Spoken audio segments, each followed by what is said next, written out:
big rocket ship to shoot all the garbage into outer space. Mom's not sure, but Dad says his invention will save the world. There's an easier way to save the world. Recycle. For your free recycling action guide, write Recycle. Environmental Defense Fund, 257 Park Avenue South, New York, New York. Welcome back, everyone. Let's get a quick look at let's look at that replay once more on the extra point attempt, on Amity's second extra point attempt. All right, Bud, take it over. Let's wait and see where the ball hits the ground as he comes down. He's coming down. The ball is going to pop loose right there. Good call. He did not get in. Good call. He did not get in. Ball was down on the grounds, hit before he got into the end zone. Excellent camera work. Great job, and he did not get in. Amity going for the onside kick. No question about it, because if Brad Chernovich lines up the kick, that's the one thing he does is onside. With all of his players off to one side of the ball. Brad Chernovich kicking off. And the onside kick coming. It's there. It's a wide scramble. A wild scramble. And Shelton apparently has fielded the onside kick attempt, and they'll have it in excellent field position with 7:46 remaining in this football game. Football at the 46-yard line of the Gales. Watch now as Chernovich will just try and get the ball 10 yards. He does a good job. He's gotten his defense a chance to get at it. Right there it goes over. Amity had a shot at it, just could not come up with it. And the Gales cover at the 46. As Eddie said, they're in business. So first down for Tony Branca's team at the 46-yard line. Russell to the bottom part of your screen. And Miller straight ahead, close to midfield. Shelton has made some substitutions in there as they've got a new quarterback in the game. As you look in there, Panagiotis is still in there. They've got Russell in as a split receiver. Buddy, that is Ben, the quarterback is number 17, Ben Potok. Potok has took the first sophomore play. Quarterback. Young player who's getting an opportunity to get some varsity snaps here as they are second and about 6 from the Amity 50. And the sophomore quarterback again, hands off, inside. Both teams are playing pretty much JV units right now. Amity and Shelton will freely substitute. That play was a collision in the backfield, and the fullback broke out of the collision with his quarterback for good yardage and a first down. Ian Anctil in at running back, one of the running back spots for Coach Tony Branca. And Anctil gets the first down for the Gales, down to the 44-yard line of Amity. Coach Branca is one of the best coaches in the Housatonic League. For when he feels he has the football game, he's going to get his young Amity players has done in the there. same thing. They're both playing JV players now. Panagiotis running the football down to the 35-yard line. And as Buddy mentioned, both teams at this point have put in JV lineups. Joe Pagano from the backer spot with the tackle for Amity. Good block by Russell. Armenio misses the tackle right here, and then Pagano will make it as coming off the play number 34 was Atosha, but Pagano with the tackle. A very excellent run. Bring up a second and short for the Gales. So let's set the backfield for you now. We have in the backfield Anctil along with Sutcliffe. Anctil goes in motion. The quarterback is Potok on second and short. There's the quick pitch to Panagiotis. If I said Sutcliffe, no, that is Sutcliffe. The number 15 is Sutcliffe. The ball was fumbled, and Sutcliffe fell on the football. Amity thinks they have it. The referee doesn't buy it as the ball was thrown out. Sutcliffe will not hold on to it. That's a good pitch. Ball is dropped, and then it looks like Sutcliffe will get back on it. There's going to be a flag in the middle of all of this mess. It'll be a blocking below the waist against Shelton, so they'll keep the ball, but they will be moved back 15 yards from that spot. As you see referee Frank Raffone make the signal, and they will step off 15 on that blocking below the waist, and it'll bring up a second and very long.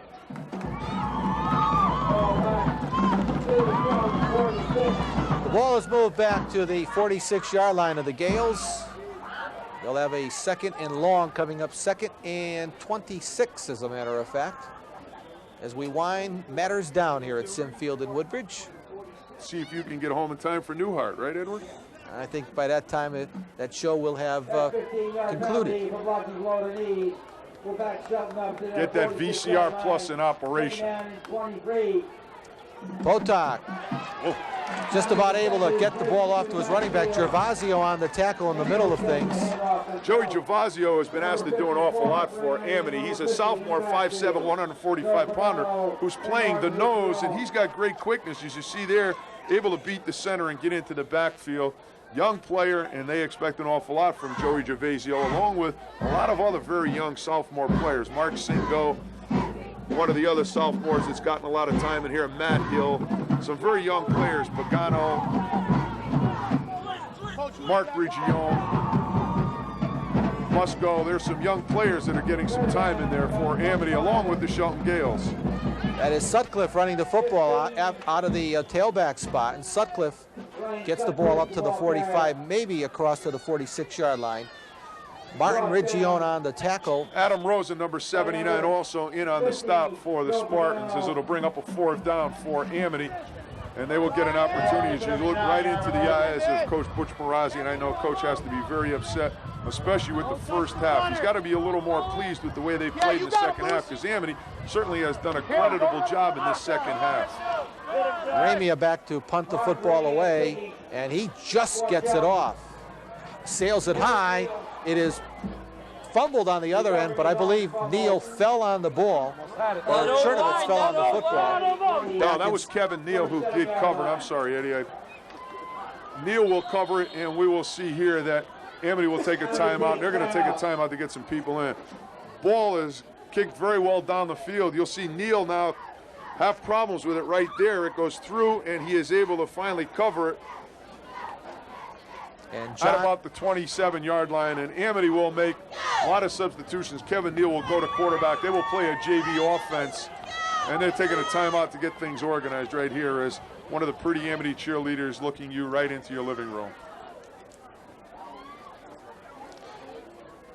There's Coach Butch Marazzi out there. The Amity will fall to 2-4 on the season, and Amity's next game, well, they've got another tough opponent, another tough Housatonic League opponent. They travel to Wallingford to face the Titans of Sheehan. If you took a vote in the Housatonic League right now with the 2 best football teams, I think you're going to get a vote of Cheshire and Sheehan right behind them, and then everybody is trying to catch those 2 programs. And Sheehan done a great job so far this year. Dennis Mannion has put a great football team on the field, and it is carried all the way down to his freshman football team. He's got a lot of young men involved and very, very active in that Sheehan Titan program, and look for great things from Sheehan, not only this year, but they're very young. They're going to be back for the next couple years. So Butch Marazzi has done the sporting thing, of course, with Shelton substituting liberally. The Amity coach has done the same thing. They pitch out to the tailback. That is John Lewis running the football for Amity. On first down, Kevin Neal is the quarterback. I hope we get a replay on this, because Lewis will catch the football in his shoulder pads. Does a great job of turning the corner. We missed the pitch. Kevin Neal got it to him. The ball is up in his shoulder pads, and he just does a good job of getting outside for about 4 yards as Shelton takes a timeout right here. Both teams trying to get some young men into the game. Both teams clearing their benches here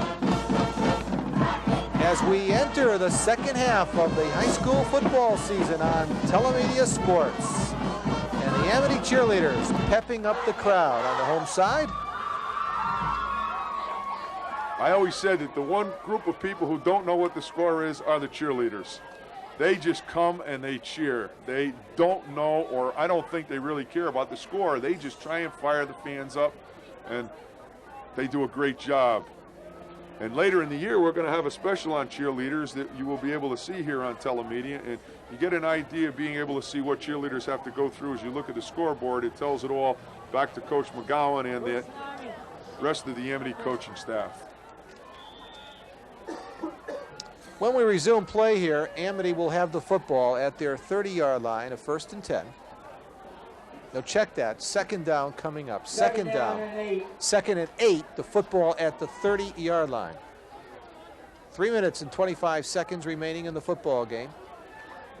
Neal straight ahead. Quarterback straight ahead. On the second down carry, it'll bring up a 3rd down as Neal gets the football out close to the 35. Now let's call it the 34.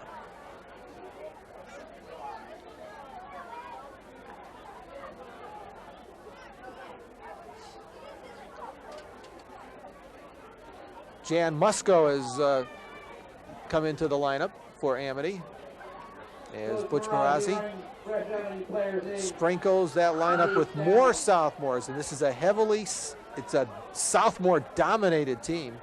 Tremendous numbers of sophomores. Neal rolling and being thrown for a loss by number 80 for the Gales. And number 80 happens to be Steve Guerrera. Watch as Neal just comes to the outside. He's got to make a pitch at some point. He does not. Tries to outrun people. He can't do it. Good job of contained by Shelton. And this has got to be a play-by-play man's nightmare, as we are searching for names here, folks. Well, the charts don't do me any good right now. Charts are over with right now. It's just hope and point. Well, we go really, basically, buddy, at this point for our viewers, we really just go to a numerical roster and figure out the players from that. That's Neal punting the football away, and the ball is rolling down at midfield, and down there by one of the Spartans, number 50 down. That's Martin Region, another young sophomore that they expect quite a bit from with Amity. And I know I'm giving a lot of credit to sophomores from Amity. I do know them a little better than Shelton, but the Shelton Gales certainly have a lot of young players that their coaching staff expects great things from. And I know their JV program has had a great year so far, and the young Gales will be back next year, and they will meet this Spartan group again. Hopefully both teams will have great records when we bring this game to you next year. That is still Mark Russell on offense, and he's on the first down carry for the Gales. That was Riggio, number 50, who came like an arrow in there to tackle the quarterback. Nice job of just coming in and cutting the quarterback as the quarterback tried a straight ahead move on a quarterback sneak. Second down coming up for Shelton, and the football at the 48-yard line of Amity. Pacheco and Russell out to the right side. Here you see Russell at the bottom of your screen on second down. The quarterback is the sophomore, Ben Potok. Potok gives it a second back. That's Sutcliffe trying to make a couple of moves there, but he loses the handle on the football, recovers, and is pinned down there at the line of scrimmage by number 71, Ron Barthold. This one is close to history as we're down to about 41 seconds left to go here in this game. Hey, let's thank, buddy, while we have the opportunity, the head football coaches of both programs for providing us with the information. Tony Branca for the Shelton Gales, Butch Marazi of Amity, and the athletic directors for both programs from Shelton, Jim Bonanto, and up here at Amity, Paul Mengold. Our thanks for providing us with the information necessary to do this high school game. Potok takes it straight ahead with a soft middle, and he gets close to the chains there for the first down. The yard to gain is close. Just a straight ahead play by Potok as he does a good job of just tucking the ball inside, getting good yardage before he is wrapped up and hit by Bagley. That's Joe Bagley who got one of the good hits on him, and you see the telemedia booth, and there we are. We're just scouring for names. Clemens, Chernovitz, and Elton just looking to get the right player and to give that young man credit also, as they'll get a measurement. Jeff Nazardo. Nazardo also a young sophomore. So let's get the names on, because it's a, let's give them credit where credit is due. It's a first down for Shelton as still more players coming in, and really basically both teams have cleared their benches. I think they've played everyone in this football game. Everyone has had an opportunity to participate, and that's great on the part of both coaches.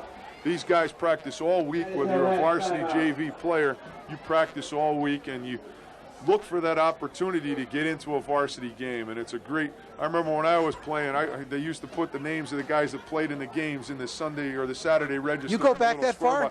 Yeah, boy, I'll tell you, just to get in and get your name in the paper was just a great feeling to be able to play, even if it was for one play. Jeremy Dames checks into the defensive alignment for Amity. Jeremy is a linebacker with the Spartans. He's also another young player. And how many sophomores does Amity have? 22. That's quite a number. 22 sophomores. And you saw a lot of them starting this game. A varsity starting situation. So Amity is hoping for the future. It'll be a first down for Shelton as they just run down the clock. That is Anktel running the football, and Anktel with some good running room off the left side, and that ought to do it. As the clock runs down here at Sim Field in Woodbridge, our final score is Shelton 35 and Amity 14. We'll be back with our presentation of our Blanchette's Player of the Game right after these messages.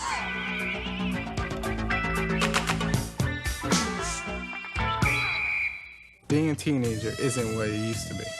Gone are the days of sock hops and soda shops. Today's teenagers have a lot more to worry about than they used to.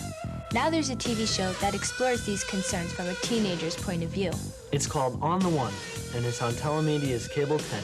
So if your biggest concern is what you're going to wear to school tomorrow, then maybe you should watch On the One. But if your concerns run a little bit deeper, then you should definitely watch. Watch On the One this fall on Cable 10. J. Temple Auto Body, precision collision repair. Factory-trained mechanics working with modern high-tech equipment.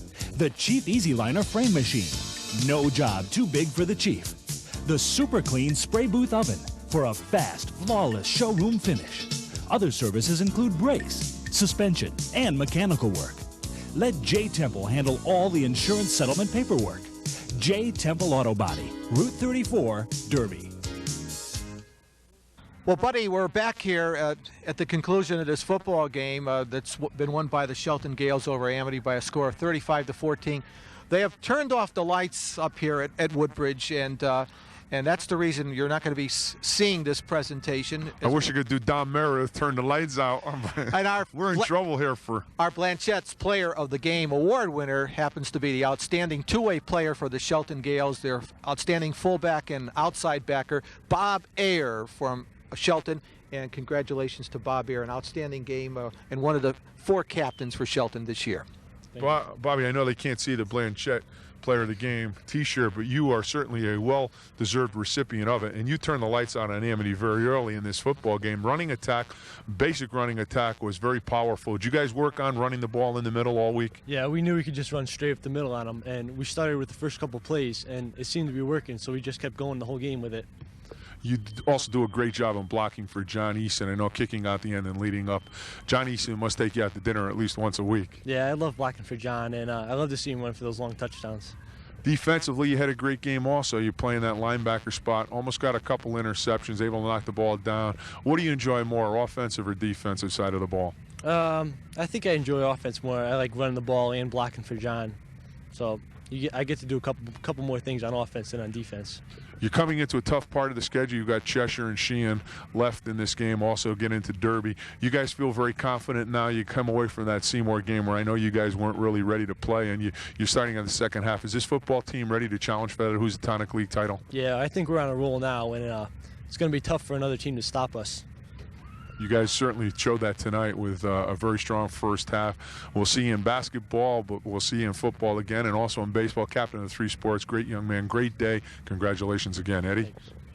Thanks, Buddy, and that's going to wrap things up from here at Sim Field in Woodbridge. This reminder to our viewers that next week we're going to be traveling up to Veterans Field in Naugatuck when Sacred Heart plays the Naugatuck Greyhounds. That'll be our next Telemedia High School game of the week. Our final score from here at Sim Field in Woodbridge, Shelton 35 and Amity 14. And on behalf of Buddy Chernovitz and our Blanchette's Player of the Game, Bob Ayer, this is Ed Clements. Goodbye, everyone.